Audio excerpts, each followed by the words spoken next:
Ihr werdet mir genau zuhören, verstanden?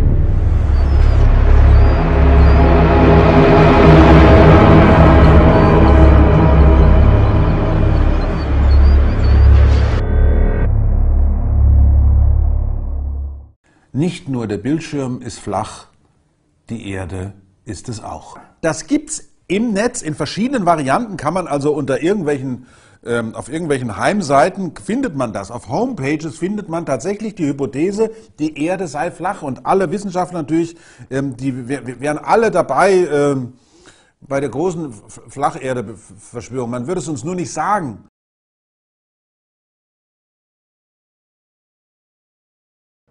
We don't have time for a meeting of the Flat Earth Society.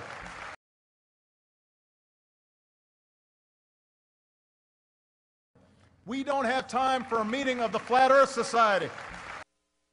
If I say that the world is round and someone else says it's flat, that's worth reporting. But you might also want to report on a bunch of scientific evidence that seems to support the notion that the world is round.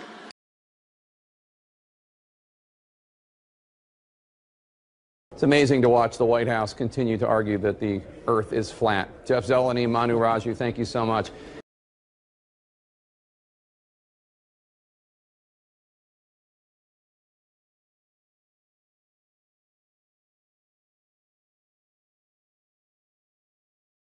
Nehmen wir mal an, wir sind aus einer Zeit, lange vor aller Zeit.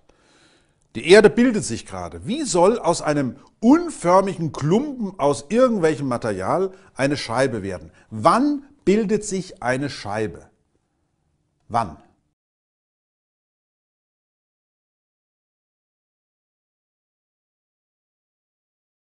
Now with the story behind the unusual sight in Maine, a giant floating disc of ice spinning in a river.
distinguished guest for this evening is Admiral Richard E. Byrd.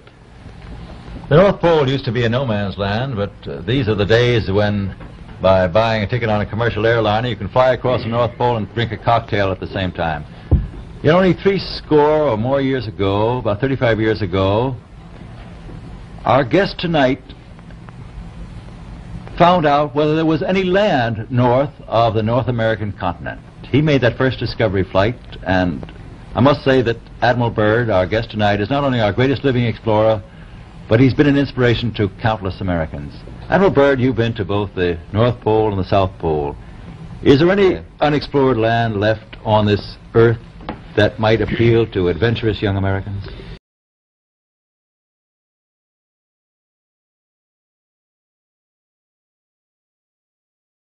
As I said, it's the most peaceful place in the world, but I don't think it will be for long because of this intense interest on the part of other nations and this nation.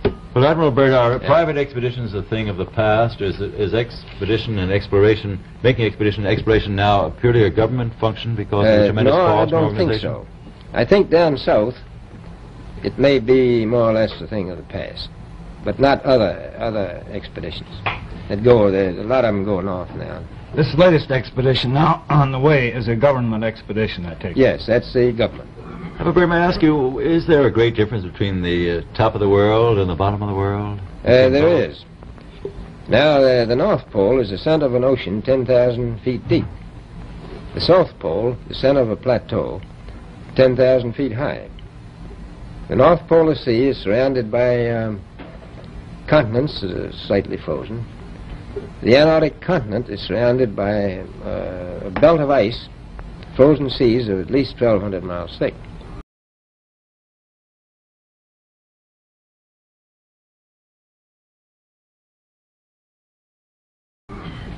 Now, the south is a plateau. It gets, in some places, 14,000 feet up. I've been over areas about 13,000, and it's a little bit chilly up there. So there's that big difference between the top and bottom of the world. The north really isn't very cold up there on the Arctic Ocean. Not compared to the south. Admiral Byrd, we often hear it said that our young Americans now aren't as hardy as their forefathers. Do you think that Americans do measure up to the standards, the physical standards and morale standards of the past? I do. I don't believe that. I think they're just as hardy. Well, what would you say was the most valuable factor on expedition? Is it morale, or physical courage, or is it sheer equipment? Well, I've always thought that loyalty was by far the most important trait. The British told me that when I first went down in 28, that I couldn't possibly get through the winter night without a mutiny if I took more than 20 men. But to serve science, I had to take 42 men. Then I took 56 the next time, and so on. So, and I did find that loyalty was the most important thing during the winter night when it's very hard on your nerves. I think that's best trait. That's a very valuable characteristic at any time. Well, thank you very much, Admiral Byrd. It's been a great pleasure to have you here tonight. It's a pleasure to be with you. Okay. The opinions expressed on the Longines Chronoscope were those of the speakers. The editorial board for this edition of the Longines Chronoscope was Larry Lusser and Kenneth Crawford. Our distinguished guest was Admiral Richard E. Byrd.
Ihr werdet mir genau zuhören, verstanden? Sie verscheißern mich.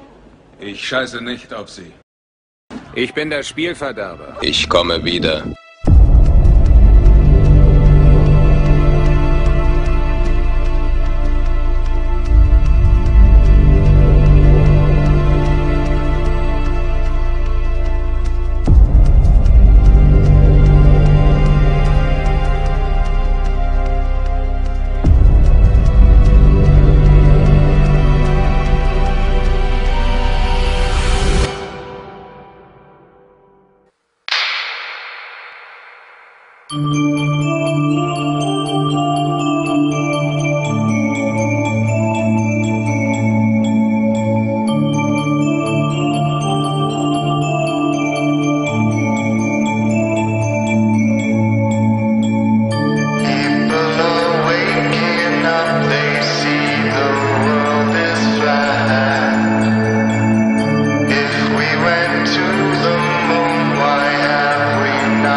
Trust NASA, but I won't.